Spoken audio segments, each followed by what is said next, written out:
গণিত প্রবার ক্লাস 7 কষে দেখি 3 পেজ নম্বর 43। আমরা আজকে 1 দাগ থেকে 5 দাগ পর্যন্ত অঙ্কগুলো করব। যারা অঙ্কে খুব ভয় পাচ্ছ বা করতে গিয়ে আটকে যাচ্ছ তারা অবশ্যই পুরো ভিডিওটি দেখবে। আমি অঙ্কের মাঝে অনেক রকমের টিপস দেব যা তোমাদের খুব দ্রুত অঙ্ক শিখতে সাহায্য করবে এবং সহজ এবং শর্টকাট নিয়মে বোঝাবো। সঙ্গে থাকো। তাহলে আজকে দেখো শুরু করছি আমরা 1 দাগের কষে দেখি 3-এর 1 দাগের এই ছকটি থেকে। দেখো ছকটিতে 4টি অপশন দেওয়া রয়েছে 8, 10, 16, 20। আবার এইদিকে কি দেওয়া লেখা আছে দেখো সমানুপাতি আর সমানুপাতি নয়। তার মানে এই যে 4টি অপশন দেওয়া আছে এই 4টি কি সমানুপাতি নাকি সমানুপাতি নয় সেটা আমাদের বের করতে হবে। তো আমরা বের করার আগে দুটো জিনিস বুঝে রাখি। আগে আমরা এটা কিভাবে বের করব। দেখো এখানে কি বলছে 8 আর এইদিকে পিছনে আছে কি 20। এই যে ফার্স্টে আর লাস্টে এই দুটো সংখ্যাকে আমরা কি বলবো, প্রান্তীয় পদদ্বয়। কি বলবো আমরা 8 আর 20টাকে আমরা প্রান্তীয় পদদ্বয় বলবো। আর মাঝখানে যে দুটো সংখ্যাটা দেখতে পাচ্ছ তোমরা 10 আর 16 এটাকে আমরা বলবো মধ্যদ্বয়। বোঝা গেল? মধ্য পদদ্বয় বলবো আমরা এটাকে। তাহলে এই যে প্রান্তীয় পদদ্বয় আর মধ্য পদদ্বয় নিয়েই যে আমরা ফলটি পাবো সেটা যদি সমানুপাতি হয়, যেহেতু মিলে যায় তবে সমানুপাতি হবে, যদি না মেলে তাহলে সমানুপাতি নয় হবে। তাহলে আজকে আমরা এতটুকু বুঝলাম। এখন আমরা খাতায় করব। আমি অঙ্কগুলি খাতায় তুলে নিয়েছি। আমরা তাহলে কি করব, প্রথমত প্রান্তীয় পদদ্বয় দুটোকে একসাথে করে নেব। তাহলে আমরা লিখবো 8 গুণন এখানে আর প্রান্তীয় পদদ্বয় কি আছে 20 সমান সমান এখানে আবার কি আছে দেখো মধ্য পদদ্বয় দুটোকে একসঙ্গে করে নেব। তাহলে মধ্য পদদ্বয় আছে 10 গুণন 16। তাহলে আমরা সমান সমান কত পাবো দেখো 8 দুগুণে 16। আমরা যদি গুণ করি 160 পাই। আর 16 10এও আবার 100 আমরা 60 পাচ্ছি। তাহলে দেখো আমাদের গুণফল 160 160 হয়েছে। তার মানে কি এটা হচ্ছে সমানুপাতি। বোঝা গেল? সমানুপাতি। ঠিক একইভাবে আমরা যদি 2 নম্বরটা দেখি, দেখো 25 30 12 15। তাহলে 25 আর 15টা আমাদের কি প্রান্তীয় পদদ্বয়। তাহলে প্রান্তীয় পদদ্বয় দুটোকে আমরা একসাথে করে নেব। 25 গুণন 15 সমান সমান এখন আমরা মধ্য পদদ্বয়টাকে নিব। মধ্য পদদ্বয় কত 30 গুণন 12। তাহলে 25 আর 15 যদি আমরা গুণ করি আমরা পাচ্ছি কত 375। 375। আর যদি 30 আর 12টাকে আমরা গুণ করি আমরা পাবো 360।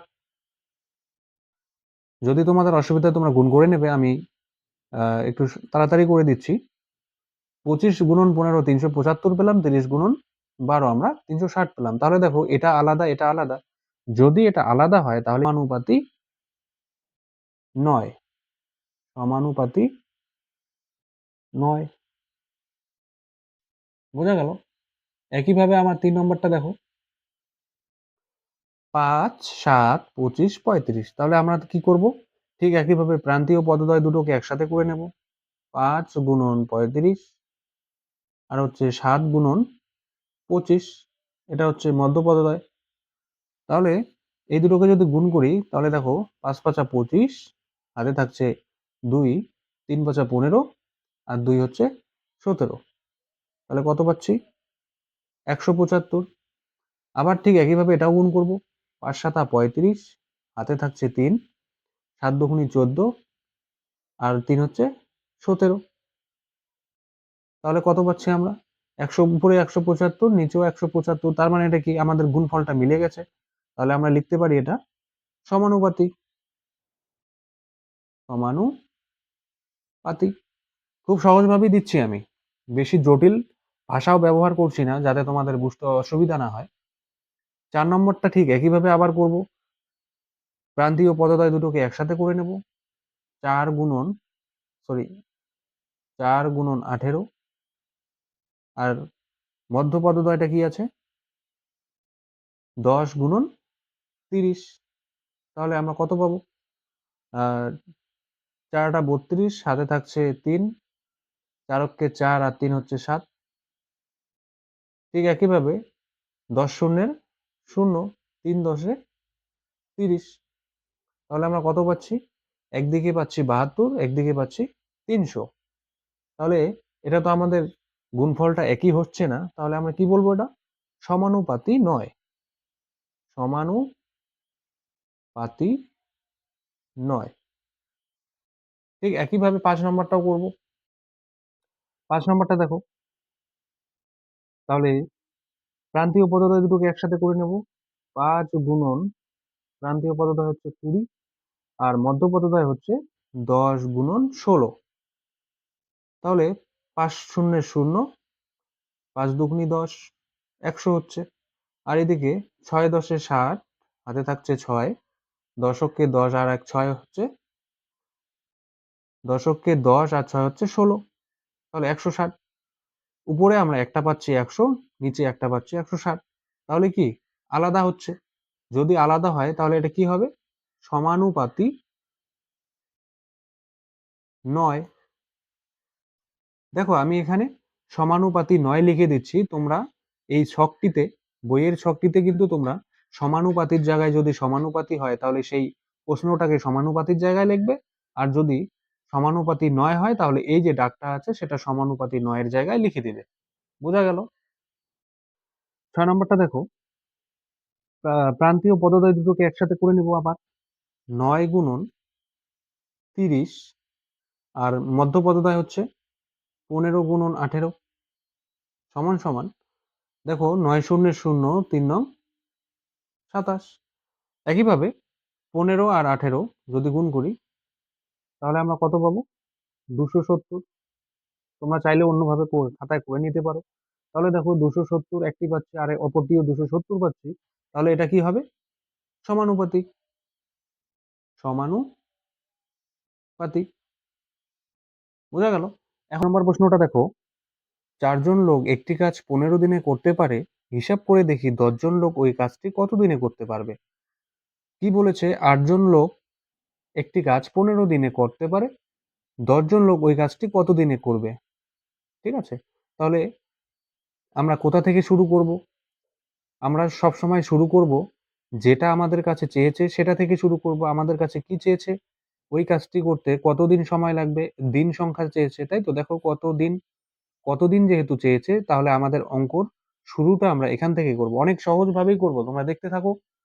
তাহলে আমরা খাতায় শুরু করছি। ২ নম্বর অঙ্কটা আমি করার আগে ১ম এ লিখে নিয়েছি গণিতের ভাষায়। আমাদের কাছে কি চেয়েছিল? দিন সংখ্যা। আমরা একদিকে লিখব দিন সংখ্যা।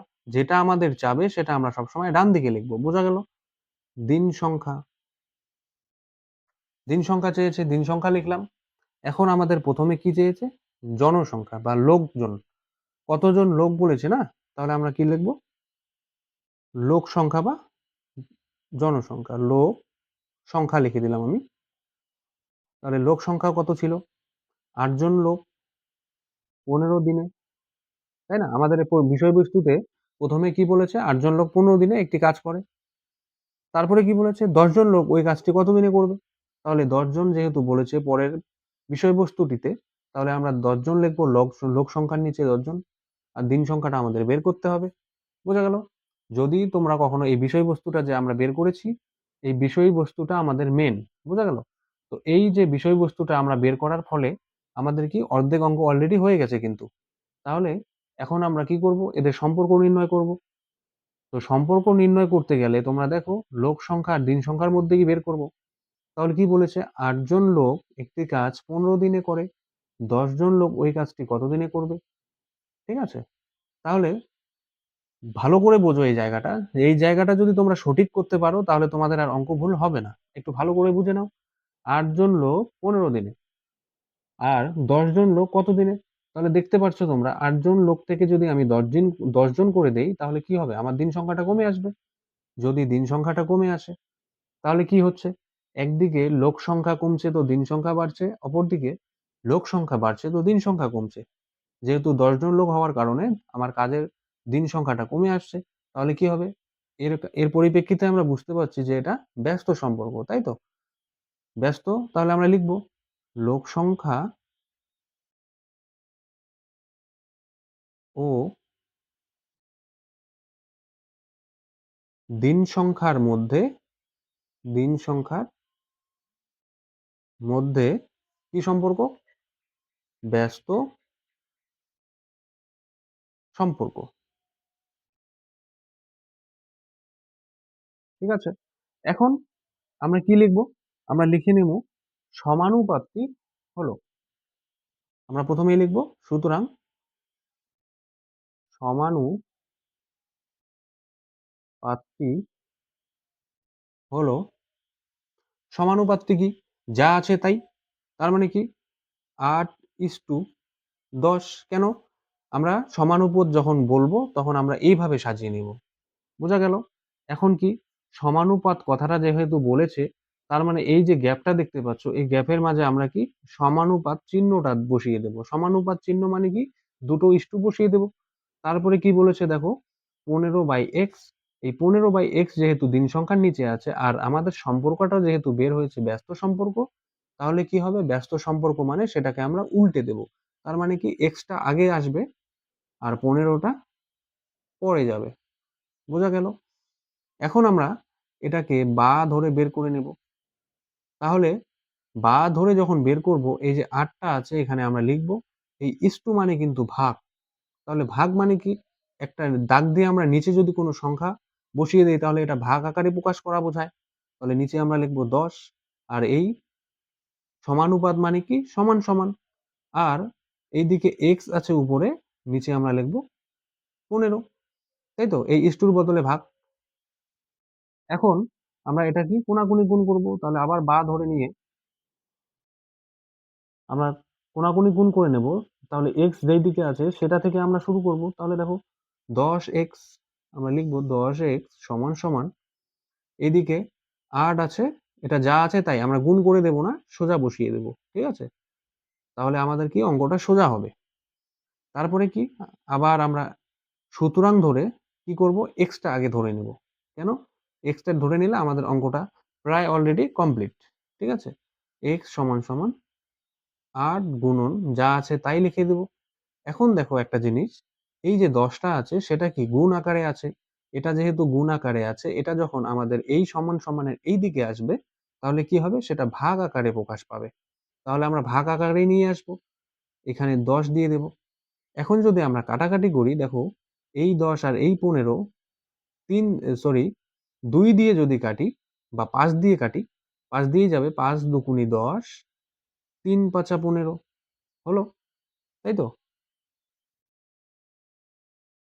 সরি ৫ দুগুণে ১০, ৩ পাঁচা ১৫ আমি এখানে ৫ ধরে নিয়েছিলাম। এখন এই ২ দিয়ে যদি আমরা ৮ টাকে কাটি, ৪ দুগুণে ৮। এখন আমরা উপরে কত পাচ্ছি? ৩ আর ৪।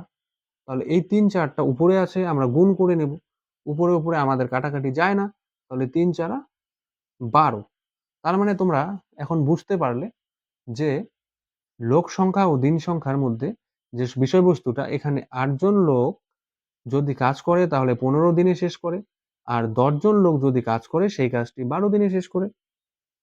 বুঝতে পারলে? তাহলে আমরা এখানে কি লিখব? এই ১২ র জায়গায় দিন। অনেক সহজভাবে বুঝিয়ে দিলাম। তাহলে আমরা উত্তর লিখতে পারি।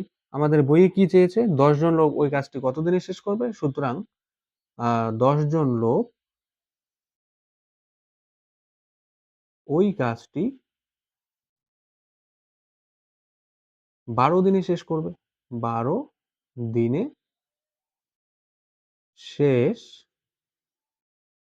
করবে। ঠিক আছে? এখন আমরা ৩ নম্বর অঙ্কটি শুরু করব। একদম সহজভাবে করাবো। দেখো, কিছু পরিমাণ খাদ্যে ১২ জন লোকের ২০ দিন চলে। হিসাব করে লিখি, ওই খাদ্যে ৪০ জন লোক কত দিনে চলবে? ৪০ জন লোকের কত দিন চলবে, তাই তো? তার মানে কি? কোনো খাদ্যর কথা বলেছে, ১২ জন লোক ওই খাদ্যটি ২০ দিনে চলে। ৪০ জন লোকের কত দিনে চলবে? তাহলে আমরা শুরু করব কোত্থেকে? ৪০ জন লোক কত দিনে চলবে? তাহলে দিন সংখ্যার কথা বলেছে। তাহলে আমরা দিন সংখ্যা থেকে শুরু করব। তাহলে চলো আমরা খাতায় শুরু করি। ৩ নম্বর অঙ্কটি আমি খাতায় তুলে নিয়েছি। তুলে নেওয়ার আগে দেখো আমি লিখে নিয়েছি গণিতের ভাষায়। আমরা এটা ১ম এ লিখে নিব। তারপরে আমাদের কাছে কি চেয়েছে? দিন সংখ্যা। তাই তো? ৪০ জন লোক কতদিন চলবে? তাহলে ১ম এ আমরা লিখব, একদিকে লিখব দিন সংখ্যা। যেটা চাবে সেটা আমরা ডান দিকে লিখবো, সবসময় মনে রাখবে। তাহলে দিন সংখ্যা একদিকে, অপর দিকে কি লিখবো? কিছু পরিমাণ খাদ্যে 12 জন লোক, তাহলে জন বলেছে, আমরা কি লিখবো? লোক সংখ্যা, লোক সংখ্যা। একদিকে লোক সংখ্যা, অপর দিকে দিন সংখ্যা। লোক সংখ্যার নিচে কত চেয়েছে, কত বলেছে দেখো? 12 জন লোক 20 দিন চলে, তাহলে দিনের নিচে 20। এটা হচ্ছে আমাদের প্রথম বিষয়বস্তু। দ্বিতীয় বিষয়বস্তুতে আমরা কি পাবো? ওই খাদ্যে 40 জন লোক কতদিন চলবে? ওই খাদ্যর কথা বলেছে, তাহলে কি 40 জন লোকের কথা, তাহলে আমরা লোক সংখ্যার নিচে কি লিখবো? 40। আর দিন সংখ্যা আমাদের বের করতে হবে, যেহেতু বলেছে কতদিন। তাহলে আমাদের এখন বিষয়বস্তু সম্পূর্ণ হয়েছে। তোমরা জানো বিষয়বস্তু যখন সম্পূর্ণ হয় তখন আমাদের অর্ধেক অঙ্কটি হয়ে যায়। তাহলে লোক সংখ্যা দিন সংখ্যার এখন আমরা সম্পর্ক নির্ণয় যদি করি, 12 জন লোক যদি কোনো খাবার 20 দিন খায়, তাহলে 40 জন লোক ওই খাবারটি কত দিনে খাবে? তোমরা ভালো করেই বুঝতে পারছো, 12 জন লোক থেকে 40 জন হয়েছে, তার মানে কি লোক সংখ্যা বৃদ্ধি পেয়েছে। লোক সংখ্যা যদি বৃদ্ধি পায়, দিন সংখ্যা কি কমে আসবে? একদিকে লোক সংখ্যা কমছে তো দিন সংখ্যা বাড়ছে, আবার লোক সংখ্যা বাড়ছে তো দিন সংখ্যা কমছে। তার মানে কি এটা হচ্ছে ব্যস্ত সম্পর্ক। আমরা লিখব লোক সংখ্যা, লোক সংখ্যা ও দিন সংখ্যার মধ্যে ব্যস্ত সম্পর্ক, ব্যস্ত সম্পর্ক। দিন সংখ্যা ও লোক সংখ্যার মধ্যে ব্যস্ত সম্পর্ক আমরা পেলাম। এখন আমরা লিখে নিব সমানুপাতটি হলো, সুতরাং সমানুপাতটি হলো, সমানুপাতটি কি আছে? ঠিক একইভাবে লোক সংখ্যার কাজে জায়গায় আমরা কি লিখবো? 12 যেহেতু আছে তাহলে আমরা লিখবো 12:40, সমানুপাত যেহেতু। তাহলে এখন আমরা সমানুপাতি চিহ্নটি দিয়ে দেব। এখন কি বলেছে? লোক সংখ্যা দিন সংখ্যার মধ্যে ব্যস্ত সম্পর্ক। ব্যস্ত সম্পর্ক থাকলে আমরা এটা উল্টে দেই, তাহলে আমাদের এক্সটা আগে আসবে, ইস টু 20টা আমরা পরে লিখব। এখন এটাকে আমরা বা ধরে শুরু করছি, বা 12 আছে 12 লিখব, এই ইস টু মানে ভাগ, ভাগ আকারে প্রকাশ করব, নিচে 40 দেব। ঠিক একইভাবে এই সমানুপাতি মানে কি সমান সমান, আর এক্স আছে উপরে, এই ভাগ আকারে প্রকাশ করে নিচে আমরা 20 লিখব। ঠিক আছে? এখন আমরা কোনাকুনি গুণ করব, 40x, 40x সমান সমান এই দুটোকে আমরা গুণ করব কোনাকুনি, 20 আর 12। তো গুণ না করে আমরা এটাকে যেভাবে আছে সেভাবেই রেখে দেব। এখন আমরা এই যে x টাকে যদি কমন নিয়ে নেই, তাহলে সুতরাং x ইজ ইকুয়াল টু 12 গুণন 20, নিচে কত লিখব? এই যে গুণ আকারে যে 40টি আছে, এটাকে আমরা ভাগ আকারে প্রকাশ করে নেব। এই দিকে আসলে ভাগ হয়ে যায়, তাই না? সমান সমানের এই দিকে আসলে তাহলে লিখব 40। আমরা যদি ছোট করে কাটি, এই শূন্য কাটা, 2 দুগুনি 4, তারপরে এই 2 দিয়ে দেখো 6 দুগুনি 12, তাহলে কত পেলাম? 6। তাহলে এই সমান সমান এই 6টা কি? দিন। আমরা দিন লিখব। কেন? দেখো এখানে বলেছে লোক সংখ্যা আর দিন সংখ্যা, তাহলে কি বুঝলাম? 40 জন লোক ওই খাবারটি 6 দিনে শেষ করবে, তাই তো? তাহলে আমরা উত্তর কি লিখব? সুতরাং 40 জন লোক ওই খাবার, ওই খাবার 6 দিনে খাবে বা শেষ করবে। বোঝা গেল? 4 নম্বর অঙ্কটা দেখো। অরুণবাবু তার কৃষি জমিতে 16টি লাঙল দিয়ে 10 দিনে সব জমি চাষ করিয়েছেন। ওইসব জমি 8 দিনে চাষ করতে চাইলে কতগুলি লাঙলের দরকার হবে হিসাব করে লিখি। তার মানে কি? আমাদের কাছে কি চেয়েছে? 8 দিনে চাষ করলে কতগুলি লাঙলের দরকার হবে, তাহলে কি লাঙল চেয়েছে। লাঙলের সংখ্যাটা যদি বের করতে যাই, তবে আমাদের কি ডান দিক দিয়ে আগে লাঙলের সংখ্যা লিখে নেব। 4 নম্বরটি আমি করার আগে খাতায় লিখে নিয়েছি গণিতের ভাষায়। আমাদের কি চেয়েছিল? লাঙলের সংখ্যা। তাহলে আমরা যেটা চাই সেটা আমরা ডান দিকেই রাখবো। লিখব লাঙল সংখ্যা। লাঙল সংখ্যা আমরা একদিকে লিখব, অপর দিকে লিখব কি? দিন সংখ্যা। একদিকে আমরা পেলাম দিন সংখ্যা, অপর দিকে পেলাম লাঙল সংখ্যা। তাহলে দিন সংখ্যার নিচে দিন সংখ্যা লিখব। দিন সংখ্যা কত আছে? 10 দিন। আর লাঙল সংখ্যা কত? 16টি। তাই তো? এটা আমাদের প্রথম বিষয়বস্তু। দ্বিতীয় বিষয়বস্তুটা হচ্ছে 8 দিনের কথা বলেছে। 8 টা আমরা দিন সংখ্যার নিচে লিখব। আর লাঙল সংখ্যা আমরা x ধরে নেব। দেখো এখানেই কিন্তু আমাদের 50% কাজ হয়ে গেছে। আগে ছিল 10 দিনে জমিটি চাষ করতে 16টি লাঙলের প্রয়োজন হয়েছিল। ঠিক একইভাবে আমি যদি 10 দিন থেকে 8 দিন করে দেই, তাহলে কি হচ্ছে? লাঙলের সংখ্যাটা কি বেড়ে যাচ্ছে, তাই তো? তার মানে কি বোঝা গেল? একদিকে দিন সংখ্যা কমছে তো লাঙল সংখ্যা বাড়ছে, লাঙল সংখ্যা কমছে তো দিন সংখ্যা বাড়ছে, তাই তো? তাহলে আমরা কি লিখতে পারি? যে দিন সংখ্যা ও লাঙল সংখ্যার কি সম্পর্ক? ব্যস্ত সম্পর্ক।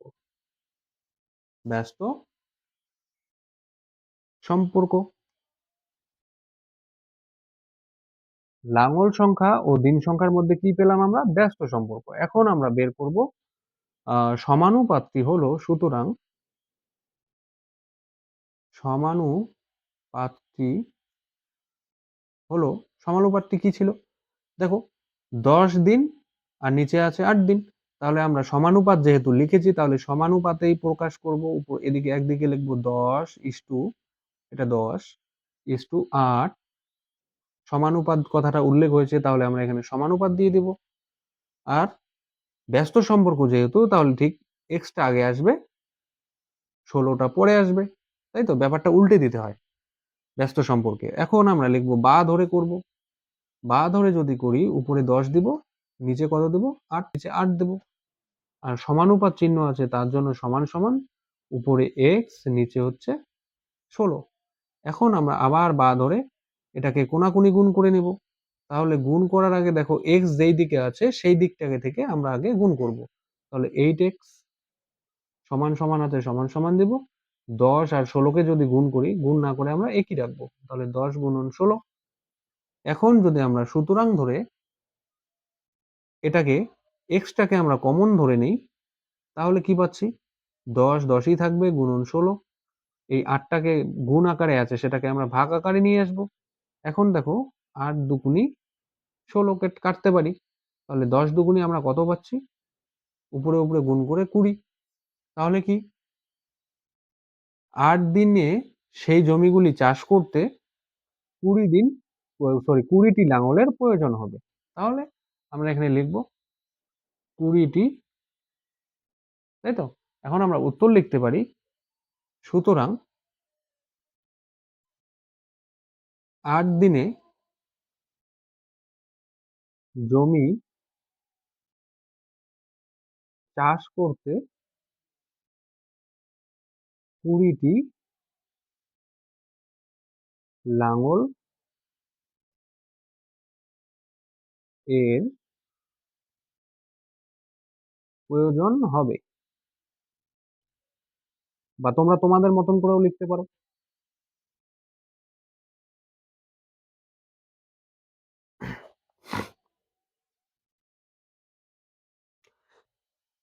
5 নম্বর অঙ্কটা দেখো, একটি বন্যাত্রাণ শিবিরে 4000 জনের 190 দিনের খাবার মজুদ আছে। 30 দিন পর 800 জন লোক অন্যত্র চলে গেলেন। যারা রয়ে গেলেন অবশিষ্ট খাবার তাদের কতদিন চলবে হিসাব করি। তার মানে কি? 4000 জন লোক ছিল, তাদের খাবারের পরিমাণ ছিল 190 দিনের। ঠিক আছে? কিন্তু 30 দিন পরে তারা কি হলো? 800 জন লোক অন্য জায়গায় চলে গেল। মানে তাদের ট্রান্সফার হয়ে গেছে। তো এখন অবশিষ্ট খাবার তারা কতদিনে খাবে? তাহলে আমাদের বিষয়বস্তু কয়টি পেলাম? ২ টি। ৪০০০ জন আর একদিকে হচ্ছে দিন সংখ্যা। কিন্তু আমরা শুরু করব কোত্থেকে অঙ্কটি? অঙ্কটি আমরা শুরু করব যারা রয়ে গেছে অবশিষ্ট খাবার তাদের কত দিন চলবে। তাহলে দিন সংখ্যার কথা উল্লেখ করেছে, আমরা দিন সংখ্যা থেকে শুরু করব। প্রথমে দিন সংখ্যাটা ডান দিকে লিখব। শুরু এখান থেকে করি আমরা। দিন সংখ্যা। একদিকে পেলাম দিন সংখ্যা, অপরদিকে কি লিখবো আমরা? জনসংখ্যা বা লোক সংখ্যা। যেহেতু জনসংখ্যার কথা বলেছে, আমরা লিখব লোক সংখ্যা। একদিকে লোক সংখ্যা, অপরদিকে দিন সংখ্যা। তাহলে লোক সংখ্যার নিচে আমরা কত লিখতে পারি? প্রথমে বইয়ে বলেছে ৪,০০০ জন লোক। তাহলে আমরা লিখব ৪,০০০ জন লোক। এখন দিন সংখ্যার নিচে আমরা কত লিখব? ১৯০ জন। ১৯০। কিন্তু তোমরা একটা জিনিস খেয়াল করো, বইয়ে বলেছে যে ৩০ দিন পর ৮০০ জন লোক অন্য জায়গায় চলে গেছে। তার মানে কি? ৩০ জন লোক। ৩০ জন লোক বলতে কি বুঝবো আমরা?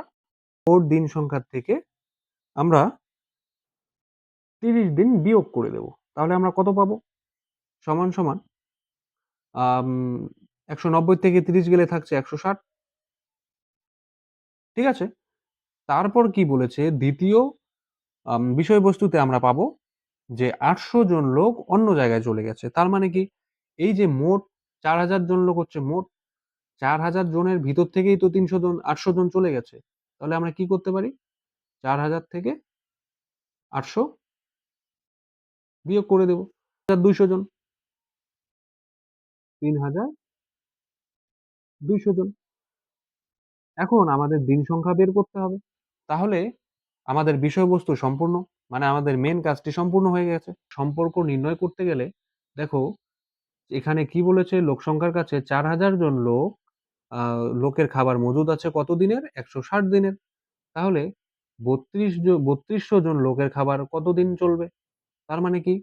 ৪,০০০ থেকে কি ৩২০০ হয়েছে। তার মানে কি? লোক সংখ্যা কমে এসেছে। লোক সংখ্যা যদি কমে যায় তাহলে কি? তাদের যে খাবারের পরিমাণটা ছিল, দিন সংখ্যার পরিমাণ, সেটা কি বেড়ে যাবে। তার মানে কি? ৪,০০০ জন লোক খাবার খায় ১৬০ দিনে, ৩,২০০ জন লোক সেই খাবারটি বেশি দিনে খাবে। যদি বেশি দিনে খায় তার মানে কি? একদিকে কমছে, একদিকে বাড়ছে। তাহলে কি? এটা আমরা ব্যস্ত সম্পর্কও ধরতে পারি। তো আমরা লিখব লোক সংখ্যা ও দিন সংখ্যার ব্যস্ত সম্পর্ক।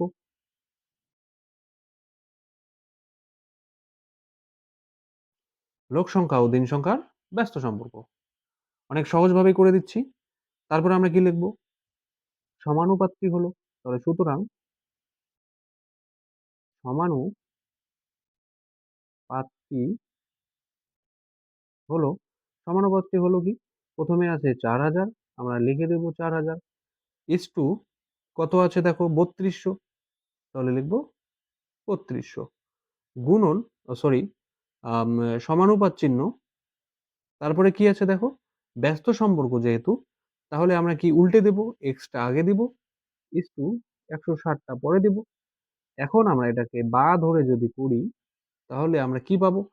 ভগ্নাংশে পরিবর্তন করব, তাহলে ৪,০০০ উপরে ইস টুর বদলে ভাগ বা ভগ্নাংশ। তারপরে কি? নিচে হচ্ছে ৩২০০। এই যে সমানুপাত চিহ্নর জন্য সমান, সমান, উপরে x, নিচে হচ্ছে ১৬০। এখন এটাকে যদি আমরা কোণাকুণি গুণ করি তাহলে আমরা লিখব x যেহেতু আগে ধরতে হয়, তাহলে কি? ৩২০০ x সমান, সমান, এটা গুণ করে দেব। তাহলে ৪,০০০ গুণন ১৬০ আমরা পেলাম। এখন আমরা x টাকে যদি কমন ধরি, তাহলে সুতরাং x এখানে যা আছে তাই লিখব। ৪,০০০ গুণন ১৬০। এই যে গুণের যে ৩,২০০ টি আছে সেটা আমরা ভাগ আকারে প্রকাশ করে নেব। তাহলে ৩,২০০। দেখো একটা শূন্য, একটা শূন্য আমি কাটতে পারি। আবার এখানকার একটা শূন্য, এখানকার একটা শূন্য কাটতে পারি। তাহলে এই ১৬ দিয়ে দেখো ১৬ দুগুনি ৩২। আবার এই ২ দিয়ে ২ দুগুনি ৪ কেটে দিলাম। দুটো শূন্য আছে, ২ এর পাশে বসিয়ে দিলাম। তাহলে কত পাচ্ছি উপরে? সমান, সমান ২০০। তাহলে আমরা কি বুঝলাম? যে ৩২০০ জন লোক ওই খাবারটি ২০০ দিন চলবে। বোঝা গেল? সুতরাং ৩২০০ জন লোক ওই খাবার ২০০ দিন খাবে। আজকে আমরা ৫ পর্যন্তই শেষ করছি। আগামী ভিডিওতে আমরা বাকি অঙ্কগুলো করব। যারা চ্যানেলে নতুন অবশ্যই সাবস্ক্রাইব করবে এবং লাইক, কমেন্ট, শেয়ার করবে। যদি কারো সমস্যা থাকে অবশ্যই কমেন্টে জানাবে। জয় হিন্দ।